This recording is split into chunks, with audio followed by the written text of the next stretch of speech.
This is probably the first FooRcast. I say probably because we might not use any of this footage because we might be rubbish at it. But I hope you do. Yeah, hopefully, fingers crossed. Makes a cut, yeah. So with me, Gavin, FooRd, Bitr8, Kirby, and there's Aki over there. I don't know if you can see him. He's in the corner. He's hiding. I'm here. He's not in shot. He's doing his audio. I'm here.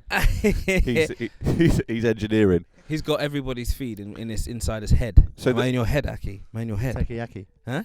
I love you being in my head. Sorry. I can't lie.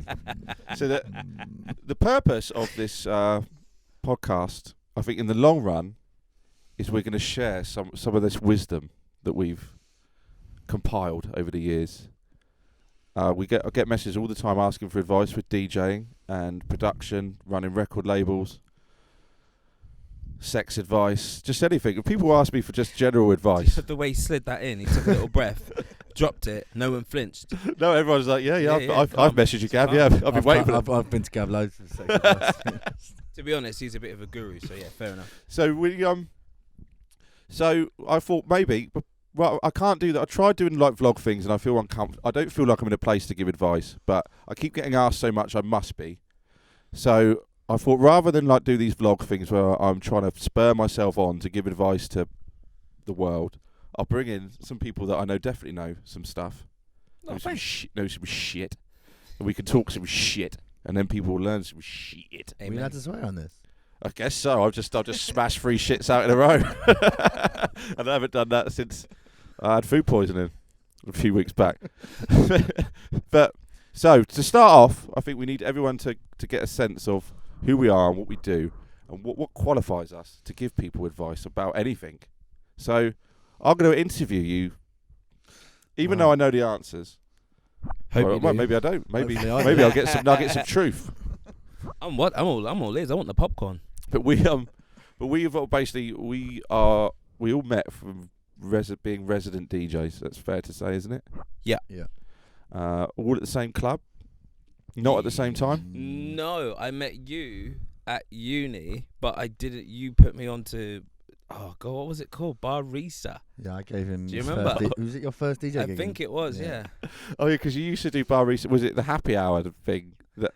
We won't talk about Barista experts just yet. All I'm saying is I was a student and I was getting paid very well. I remember those days. Barista. I can remember seeing you there. I didn't know you then, but I was a big fan of your Barista sets. You've gone downhill after that, to be honest. Listen, I should be commended for having to use Denon CDs. Oh, Well, they not were CDs. What horrible. they top load? They What are they called? The ones that wouldn't you top just- load, and they'd load from the bottom, wouldn't they? But you had the wheel and everything. The top was real close We together. need to do a separate. Well, remember all these things we're going to spin off from. We need to do a worst setups, worst sound system thing. There needs to be a that separate. qualifies. So we won't do that now. We won't do that now. Yeah. We'll get to know each. But that's one. Let's remember worst sets, I'm worst having a equipment. flashback right now. Like, Yeah, I can let's see it let's vivid. not go into that because that's We gonna unravel into a whole world. We like, met this. I know exactly where we met at uni. Me and him. Yeah. We were at a talk by Bill Brewster. Yeah, Do you yeah. know I Bill remember. Brewster. really? Yeah. The guy wrote Last Night a DJ Saved My Life. Like Yeah. absolute Like legend. guide to Yeah. DJing. There was about 6 students. I in remember. this I remember talk. 3 people, but it was like me, you, and then Dan. Like, yeah, I can't believe there Yeah, was yeah. that many, like less people there. Like, but it was great. The talk was great. Yeah, it was dope. And then we just started chatting, and then I was asked to run a night by them on a Thursday, like dead night, and I was like, this night's going nowhere. Yeah. Like, I knew it was going nowhere. Yeah. But they wanted me to do it just to show that, like, their area manager, that they were doing something. Yeah. So, like, no offense, this night's going nowhere. Got him invited. I started on a low, baby. I know just the guy. Look, you started from the bottom. Gutters, mate. Gutters. But no, like, they gave us a thing. We called it Fever. Do you remember? Yeah, I remember. Yeah, they got T-shirts. And they proper spunked some money on it. They were Yeah. quite happy to throw money. They at made it. an effort. Yeah. Yeah, Mm. and that's how we just started doing stuff together. And then junk after that. So how long ago was this? Yeah.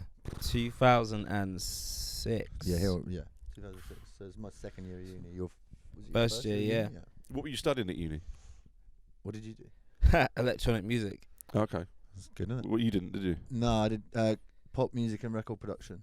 Y- Just popular music, but pop Oh, music and okay. record production. So like we were the first year of our course that was like, and then after that they created like 6 different courses of offshoots from Like that. segued. Oh, It well, got, that it would have got been more useful. refined. But that would have been useful when I started. Rather than a yeah. really good knowledge of pop music that you know. Well, like, yeah, it was all theory and it was all stuff like, I think they just to be honest, they made our main course, and then I think you probably studied the similar, like Mine was a lot more academic than I thought it would be. right. And They then took like ours as the blueprint, and then mapped a lot of just other ones. copied it for every other course. So everybody did authenticity as a thing.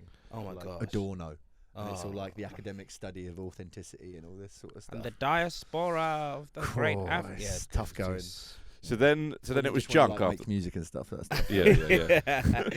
Actually, horror show. So after that was junk. Yeah. This is where it gets serious now. Yeah, You I were was already already there. there. I was already there running a Tuesday night, Mm-hmm. a big student night.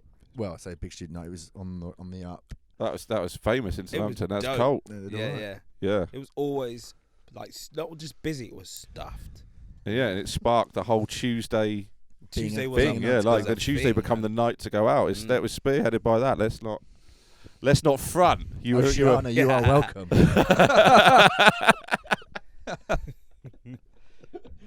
What a legacy to leave. If this podcast achieves nothing, it just highlights the fact that you spearheaded the Tuesday night movement Yeah. that led to such nights as 90's gone nuts, Buddha's gone bonkers, Tokyo's gone twat.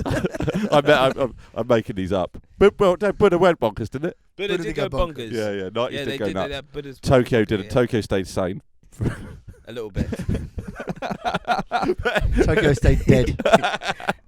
You might have gone in for a little bit and then rolled out and been like, Yeah. what just happened? But yeah, enough about this. Yeah, they all jumped on. And sort of we just had a busy night going on, and we was a started it good then, vibe. and then it got busier and busier. I think what we were doing on the Tuesday night, it wasn't just a student night; it was like a upfront music, like a music. Yeah, and it was upfront across the student night. board, wasn't it? Like Yeah, it we was started off with like doing indie and like electro, like when Mm. the whole sort of justice thing, Yeah, the yeah. rave things, we took that on board, and then dubstep came around. We sort of integrated that into the night, and then just like it just turned into being like an upfront night. And I think for a lot of like students in the city, it was their first port of call for yeah. like that club, especially, and then they often went, And I was Really nice DJing stuff like that. downstairs, taking care of that R&B. Yeah, but your room was rammed though. That Yeah, that room was great. That room was crazy. That was like the UK funky times, wasn't it? Like, Yeah. was it? I suppose it must have started before UK funky though. That was when like garage was still a thing and people came out for it like Yeah, properly yeah, then, as in the tunes that we would still bump and they weren't too old and they were only really being made by like selectors. Yeah. And then that whole funky resurgence kind of fed into We need to talk about the not now. Again, Yeah. this is another thing spinning off. is that Siri The getting U- involved, is it? Mind your business. Is the UK funky like we listened to an old school UK funky. There were some great records in that. Listen, that genre, that's home for me. That's what kickstarted Yeah, the we need to- revolution. We need to get into that. We need to talk about the best record. Like this is the thing to remember. All the best records. Yeah. And why it didn't last as long as it should have done. Why it's not come back, and then how are we going to bring it back? It never died, Gav. It never died. It Yeah, lives on. yeah. We'll get into that. Hold tight, Still Ross, there. because kicks and snares. Yeah. Kirby's just turned. 10 minutes in, and Kirby's turned. I don't know if it's Hanger or you're talking about UK funky. So, apart from the residencies, actually, this is what I was thinking this morning, and this is another spin-off. But, Kirby, you run a DJ competition now. You are a B4Rocks resident, aren't you? I am, yes. So this, obviously, our B4Rocks is what a massive brand. It's an incredible achievement. Did you win a DJ competition? To do Mr. Jam's thing? Was that a DJ competition? Yeah, Well, yeah. no, it wasn't. It was an audition. Oh, okay. Ah. So Mr. Jam came to Junk, at which point where we were all residents at this Yeah. point, and he had asked me to submit a mix online. He was doing a thing called 1500 Seconds of Fame, where they would take Yeah. up and coming DJs and give them 1500 seconds on One Extra. So I eventually got around to doing a mix for him.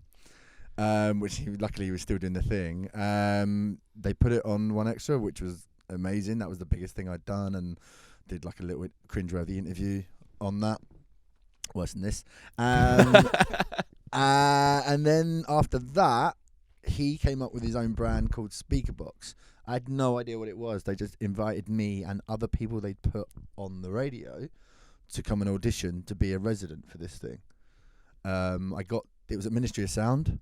which was like technically, like What, an empty Ministry of an Sound? empty Ministry of Sound. Yeah, luckily. I mean, that was What, just the main room? But that was no. It was the second. Was it the baby box? Oh, the little one. Okay, Yeah. that's not too bad. But like, well, daunting enough. Yeah, but if like you an were playing that empty- massive room. Oh yeah, of course, an empty club. And you just got Mr. Jam sat on a chair in the You've middle got of the Mr. dance, Jam. just staring at you. Yeah, Not even looking up, just like looking down, Look, peering Britain's up. Got Talent. Little like, peep over the glasses. yeah. It was Mr. Jam, and then there was a guy called, I can't remember his surname, Phil, but he basically ran the whole Ministry compilation thing. So like, that's quite daunting. Oh, Phil. He did run a head candy. Phil. Yeah. It's got. I want to say Fabersham. I think it is. Fabergé egg. I think it is Faversham. Fabersham. I think it's Yeah, Fabulous yeah, Phil. Let's Fabersham, just call him yeah. Fabulous. Either way, the Fabulous guy's Phil. mega Yeah, yeah, important. He Fabulous was Phil. sat over Fabulous there, Phil. and I was just like bricking it. Yeah. Anyway, did this mix. They really liked it, and they picked me to be a resident. Me and 2 other guys. So it was kind of a competition, but like an audition thing. And So this is okay. So this is my other idea for a spin-off. Because I tell you who else from Southampton won a DJ competition and did a right out of it. Is James Zabila. I don't know how well known it is, but James Zabila won a DJ competition, and that's what started this whole wow, thing. No way. Yeah, that's I it. didn't know that. It was Music Magazine. It was like quite a. I remember What's it Music called? mag- Bedroom Bedlam. That's it. Yeah. Yeah. He won that, and that's what started it. Music Magazine sort of championed him, and then from that, he got the Sasha. I was going to thing. say, I thought Sasha was the link. Yeah, but from that but- DJ competition, but that's what started it. Like, Yeah. it's Wow. from that. A guy called Ralph was the thing. So we should get James Zabila in Yeah, for sure. and do because obviously DJ competitions are still a thing, are still a way to progress Yeah, as a DJ. For sure. So we can do a how to win a DJ competition with 3 of the best DJ competition winners. With Top the- 3 best DJ competition with the winners. T's and C's obviously stating that we can't guarantee that you will win it, but it's No, probably no, a no, highlight. no, I'm Yeah, guaranteeing you it. guaranteeing it? I've got faith in you 3. Did you hear that, everyone? If you're going to listen to this, just drop that little Aki, minute. have you ever entered a Rewind DJ 15 competition? seconds and hear I- Gav say that No, I again. haven't actually, but I want to now. See? That's how inspiring you 2 are. If there's any going, let me know. That's how inspiring, yeah. If you've got your DJ competitions, let Aki know. Yeah? He's going to take the wisdom from Bitr8, Kirby, and James Zabila and win. Aki, I've won 2, by the way. what was the other one? What was the other one? Well, this is something to talk about. Oh, This go is, on. Go dig when I deep. was 18, I won the Lytton Tree DJ competition. Hey! That's right. What did the you Lytton win? Tree. What did you win? The Lytton Tree in Camberley. What did you win? I won the place into the final, which I lost. We don't talk about that. Oh, what, won like the- a national I won final? the heat. It was like the Lytton Tree. You remember the Lytton Tree is like. Yeah, yeah. I mean, if anybody doesn't, it's basically like. It's like a spoons. Yates, isn't it? Well, Yeah, yeah, like yeah, a yeah, Weatherspoons Yates. Like a type. chain, yeah. yeah. And they were trying to sort of because it was when DJing was like the thing. Do you know what I mean? I mean, it still is the thing, but when when Technics were out selling guitars and all that sort of stuff, and Oh, it was like the super DJ boom, like when Paul Oakenfold was like Right, the biggest yeah, thing in the world. Judge And there was that Jules, home Oakenfold. club in London. They built that Yeah. super Yeah. clubs and Massive, super yeah, yeah. DJs. Yeah, there's that massive phase. elevators going up to Yeah, it and yeah, stuff, yeah. which I never went to because I was too young. But yeah, so I won this DJ competition. I had all my mates down from home because that's the thing with the DJ. We'll go into it in a future thing. Yeah, but yeah. like you just bring all your pals down. Yeah. Do you know what I mean? Because then if no one's cheering you, at least they're cheering you, even if you clang. I've got the Do you know I've what got I the mean? best DJ competition story. I don't know if we save it We gotta now. Save this. But we used to do the DJ competitions downstairs at Junk. Do you remember? I do, yeah. For different genres, and I think RJ was the judge for one of them. Yeah. And basically, we'll get into the full because there's a few different things. But one guy had Tourette's, who entered the DJ competition. He's a friend of ours. He's a pal of ours. Yeah. And he had he was sticking his fingers up midway through it. But RJ didn't know he had Tourette's. He just thought he had charisma, and he almost won it off the back of because one of the things was like stage presence and charisma. He got 9 out of 10. I think 10 out of He kept 10. doing the things. He got 10 out of 10 for stage presence and charisma, which almost won him it. you think he'd be like Fatboy Slim? He's like, this guy's got great energy.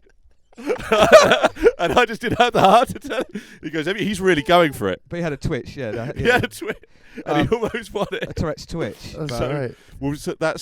We'll bring that back up again because that's good advice to in Stage the DJ presence, competitions. Yeah, just Twitch. But anyway, sorry. Yeah. No, it's Lytton Tree, yeah. Bit of a yeah. downer now. I remember the mix that won it for me. That's the Go on, thing. yeah, go on, I was what was doing it? all right because this is at a time I was playing across the board sort of stuff because I was like, Mm. I'd been DJing a couple of years, but I hadn't really sort of found like one genre to play. I was just into everything. Do you know what I mean? I was just eating up every genre going. But so I'd gone through this set of playing between like house, garage, big beat. Remember that was a big thing? Yeah. Did that. But I finished on this mashup I did of Adina Howard, Freak Like Me, the a cappella, over the top of Adam F. I think it was called Metro Sound. Okay. It's a drum bass record. Yeah. And it popped off. Like it was like in key, everything like that, and like everyone was just like, oh, he's mixing them, he's doing like a live bootleg sort of thing. Like I'd practiced this set so much. How long was the set? Everyone got half an hour. Okay. Which is quite a lot for like a DJ competition. That's quite a long time, Yeah. Like it was great. It was like one of the best moments I'd ever had as a young DJ. Still probably one of the best moments I've ever had. Just like having that feeling of you and your mates and you smashed it. Anyway, got to the final, didn't win. So it was all fucking worth But it. still one of the top 3 best DJ competition entrants ever. Great. Yeah, I remember the final got beaten by a guy called Hypnosis, who was sick, to be honest. He was like doing loads of scratching and stuff, which I wasn't on. He was doing it with his nose and all that sort of thing. He's won, isn't he? You know when you see it happen. His nose. He's won. Yeah. He's won it with his nose. He's won it with his nose. He was doing it backwards and all this sort of stuff. I went, in the Lytton Tree of all places. Yeah, it was one of those old mixers. Do you remember there was a big red mixer with like 10 channels? And it was like an international DJ mixer, or some brand that you'd never see around anymore. But it was like a club install for every sort of generic bar around the country. Wasn't Formula, was it? Something like that. Formula, I think. Awful bloody mixers. So how long? When did you first get? Did you get decks first? I assume we all were that age. I mean, did belt drives? Well, yeah. I've got story. My story's old, but I've just. How long ago? How long ago we talk? How long ago we talking? When did you get decks? I didn't buy turntables until I was in my first year of uni. Were you DJing before? Student loan? No, that's it. Zero. That's what. That's what this fit. I just felt like there was something in that. I was always drawn to it. It was attractive to me, like the allure of doing it. And then I got to a position in my end of my first year. It wasn't even student loan money. I had a job, so I was actually working full time before I moved here with a full time job before I started uni. So it just so happened that when it came to that time of year, I paid for a lot of stuff, and I was like, "Ooh, got some money," and I thought, why not just invest in something? Worst case scenario, I could always sell whatever I bought. It won't make the money back, but at least it's got a place to go. Best case scenario, it could actually work out to be a freaking skill. And hello, here I am. So what are the CDJs you got? No, I bought a DJ pack, a box. I bought a cam battle kit. Like Newmark used to have them. And I literally, as soon as I got paid, just before my birthday, I remember I asked my friend to drive me down to the DJ store. Used to be in Marlon's. Yep. Yeah. It's still there. Them too. Yeah. No. It's in Shirley now. It's called the DJ shop. But we're going to do some again another spin-off. Yeah. Part of us teaching people what a DJ is. We're going to go there and demo some equipment. Sick. Oh, cool. So yeah, they're still there. It's still the same. It's still the same guy. It's, Kev. Yeah. Yeah. That's where I got my first ones as well. In 1996, I figured out I got decks. Oh my gosh. 1996. Took you a while then. Yeah, I only just started to get the hang of it now. But it actually did take me ages to get it because no one. Obviously, I was 12 in 1990. Oh, I was just giving away how old I am. You're gonna have to cut that bit. Yeah. I was. But there was no YouTube. Static. There was no tutorials. Like yeah. a friend of mine come round to have a mix. Those were the days. That's it. Yeah, that was a thing, wasn't it? Those really were the days. But he come round and like it was after a year. I called it a rinse, by the way. Come and have a rinse. Yeah. Coming out for a rinse. Oi, Yeah? lads, Now- come out for a rinse. Now it's a shell. Yeah. I'm coming round for a shell. Shellington Levy. Yeah. Shellestine Babiaro. Shellestine. Gee. Shelvis Presley. Anyway, we could shell pun all day. But he come round. I had decks for over a year, and he used the crossfader, and it blew my mind because it was there, and you sort of realised what it did, but I'd never had cause to use it. Oh, you go from one, and I still don't use it to this day. Up instead. It's always up, like because up. I just never. No one showed me that's what it was for. I thought this is weird. I can just go, but no cause to. Oh, you put it in the middle, and that's. So even to this, it took me ages to learn. I had to learn by getting 2 hardcore records, which were all made at the same speed. Yeah. Apparently, they were at +10. It could have been at any tempo. I didn't realise. And that's how I. That's like super. If you can imagine how fast it was. We're playing If there's it would have sounded atrocious. Yeah. And that's how I learnt to get them in time, and then went from there. But that's definitely over a year and a half. I think it took me to learn. I've never stuck with anything that long ever, but I just loved the buying records. Even when I couldn't do it, I just loved the buying new music and trying to source music from tape packs. So Andy C would play something, and you'd want to, I've got to find this. And when you get it, when you come back from the record shop to all your mates, and I've got it, look what I got today, like Crust Warhead or something. You'd be like, that was the best feeling. And then I learned to do it, and then the DJing was the best feeling. But for a while, I could have just collected records forever, I guess, if I didn't learn how to DJ. But I did the same sort of thing of collecting records, but it was like tapes, CDs. They used to record on the radios. Standard. Yeah, we probably all recorded off the radio. Yeah, the waiting for it with the. And I had like a double tape player. The pause button. Do you remember the first tune you ever did it for? That I recorded off the radio. Yeah, I can. I can remember mine. What's yours, Zach? Oh, actually, I can. Armin van Helden, You Don't Know Me. I heard it on the radio. I just wanted that song so bad. Was that which one? Yeah, Dwayne Harden one. Dwayne Harden, yeah. Do you know what? That was a turn. I was DJing then. I bought that on vinyl. Round about then, in that Just bass. Jules, I had to listen to the whole show. And he played it right at the end. I was like, recorded it. I was so happy. One of the tunes. No, my first tune I ever recorded, it wasn't actually off the radio. It was off my dad's dictaphone. Right, top of the pops. That could have gone Boom really, Shake the Room. really. Amazing. Boom Shake the Room on. Oh, you're ready for me yet? On a dictaphone. I know the. I'm not going to do the rap. I know the rap pretty much on. Because I studied it. I think I might do. I think I might. With encouragement, here we go. Are you ready for me yet? Pump it up, Prince. I used to say, "Pump it up, Chris." Oh right, here we go. I bet you went to school and did that as well, didn't you? Of course I did. Yeah, good man. Bad man. Yeah. So I was basically recording loads of stuff off the radio. Then that turned into like paper rounds, having money, buying tapes, buying CDs, to the point of just having them, just like collecting them. And my dad just going, "You're doing nothing. You're making your mixtapes, so you're making your little compilations for yourself, but they just sit there after that doing nothing." Yeah. And so they got me into the idea of DJing. Now my dad was a DJ when he was growing up. Oh really? Yeah. What sort of DJ? Like just parties. And wedding sort of DJ. wedding parties. Okay. He stopped DJing.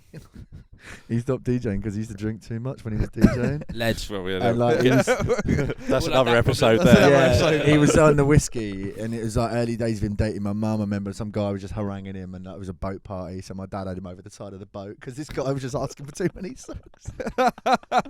So he stopped DJing and stopped drinking whiskey. Didn't have to do both. But Yeah, well, my mum was like, "Yeah, you need to stop." I love that. I love that drinking too much as a DJ has always been around. Oh, Even yeah. not like it's a cool sort of.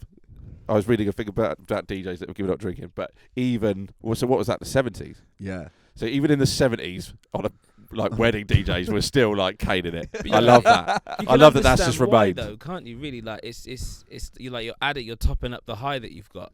But people don't see, no one sees the end in it. Like, we've all been there. We've been like, it's a sick night, it's a sick vibe. You've had a sick You set. just don't want it to end. Yeah, and then you just go, ah! Yeah, and then we've all done then that. it's dominoes o'clock, isn't it? That's another. That's another episode coming. That's a 6-part of that one. What are we talking about with that one in particular? Is that like the times that we can't remember doing a set, or is that like you just? Oh, there's times I can't remember doing a set. Because I got a great one. I think I got a video from it as well. We'll do the drunk that's gonna be a good one. We'll do the drunken sets, top 3 best drunken set. So Sweet. like they said, to DJ and stuff, and we found this mixer. Do you remember the DJ mixers that had the sound effects on them? No. Yeah. Like I had one with had a bomb. It was like I was like a mini Westwood. I had this mixer. It's like a 4-channel. I don't even know the make of it. Do you think that's where it come from, the Westwood thing? I don't know. It was like a bomb sound effect. It was a machine gun effect I had on it. It was like 4 It was buttons. like the same as those keyrings. You used to get those keyrings, but they put them on a mixer. I used to love They them. put it on a mixer. No I remember way. that. I remember that. And it had like the levels wise. It was like that has the whatever it is the meter that gauge, goes, isn't it? The Just gauge goes left to right. It was like that's how old it was. It had those on it and stuff. I didn't have turntables though. I just had 2 CD players, and like obviously I didn't know how to I didn't know what beat matching was. It was just like wanting to play one record after the other and like expecting them to sort of. It was awful. It was like weren't mixing. And then my dad said, "Oh, what have you thought about vinyl?" Because he had a ton of vinyl, but it was all like sort of pop music and stuff. And he got me a 1970s all-in-one DJ set from his friend that didn't use it anymore, and it had rotary pitch. You can imagine ever using rotary pitch on a turntable. Yeah. So it's like, which wasn't numbered. So you're like, well, if that's there, that's Let's do there. the maths. Yeah, you kind of like, so you just practice this one mix over and over again. That was crossfade. It was like an all-in-one system. It was great for parties. It was like an all-in-one system with 2 speakers, so everyone sort of had me. Early doors So control. what year was this? Yeah, 1999. Been around for years. So you think like 99? now you can just press a button and it puts everything inside, like it syncs it now. Look at how easy it is now. I think I'm a big believer in like go and learn on some rubbish equipment. Oh yeah. Because that will put you in good Yeah. stead for going forward. If you learn on the best, you go to a club that doesn't have the best, you're screwed. So yeah, by all means. You're like, Yeah, not rotary pitch. So I don't. think That's a big far now, yeah. That's a bit extreme. But like, so that was how I got my thing, and then it progressed from that having this system, and then getting some Gemini Mark IIs, Belt drives, XL500s. Yeah, I nice. think they were direct drives actually, because I'd done my penance with belt drives with this system. By the fair. way, Belt drive. I felt Yeah, I just I started like with belt served drives. my time. Do you know what I mean? And then I picked Vestax instead of Technics. Yeah, I picked Newmarks. They had the digital Yeah. digital thing, them, and I had yeah. 3 of them. Like I thought I was. Vestax had the +10 instead of +8, Mm. so I was like, ooh, 2% extra. Oh yeah. Oh yeah, which is useful if you're mixing hardcore. I'm trying to learn how to do that. Yeah. So yeah, that's how I got into it really. But I've still got that system at home. I've still got that all-in-one belt drive rotary pitch system. I need a picture, man. I've still got it. Yeah, I'll take a picture at home. Still got it. It's my first proper. See DJ that system. rotary mix? That should be in a boiler room, shouldn't it? Honestly, like if I ever run a DJ competition, that's what they're all playing off. That's how I learned, mate. Get to know. Get to know. So, from residents, so where we're getting to now, which is where we, throughout this series of podcasts, this is what we get people from rotary pitch to playing CDJs. playing Ibiza Rocks and all these incredible places. So, from now, obviously, Kirby is an artist on Garage Shed. C. Chris runs Garage Shed and is an artist on Garage Shed. A&R, as is Aki. Yep. General Aki. So we'll go from learning to DJ to being residents to being guests to running labels and everything in between. Between us, we've done pretty much every job in music. Could you think? What other jobs have you done in music that's not been DJ? Have you done any? Yeah. Quite actively. So I used to do bookings for a venue, live music venue. That was when I came straight out of uni.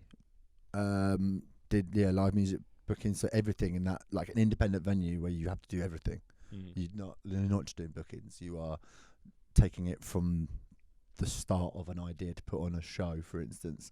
Like it was every day of the week we had to put on a show. But so if you're doing it in a live music, like a small live music venue, you do everything from I want to put this band on to be messaging the band or the agent to put them on, then dealing with the financial side of it, to dealing with the advancing technical side of it in-house, speaking to, do you know what I mean, just liaising between them and your in-house stuff, all that sort of stuff.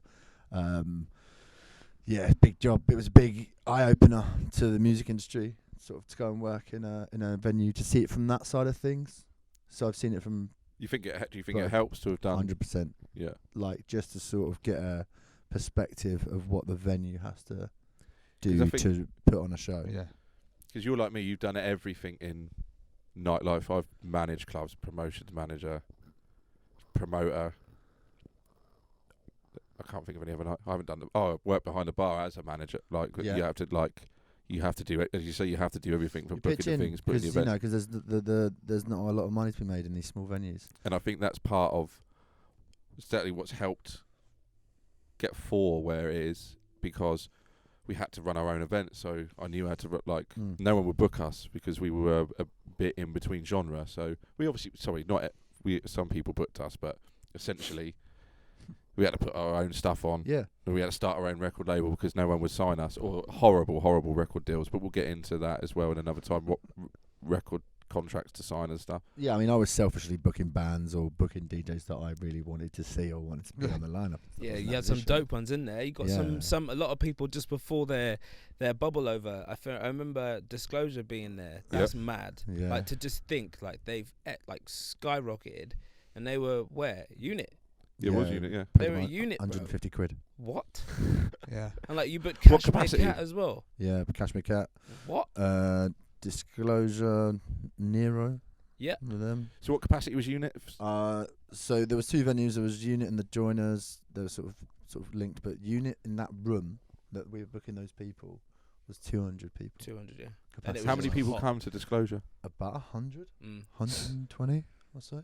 Because it was still quite underground. It was like this was before Running. White Noise, before Mm. Latch. Yeah, like this was early EP days, first few EPs. Because we did Disclosure at Switch as well, didn't we? On the That Monday with was- Duke Dumont as well on that- the same thing. Yeah, and Dawley as well. And Everyone was Dawley, there. yeah. It was Mad. like I remember that night.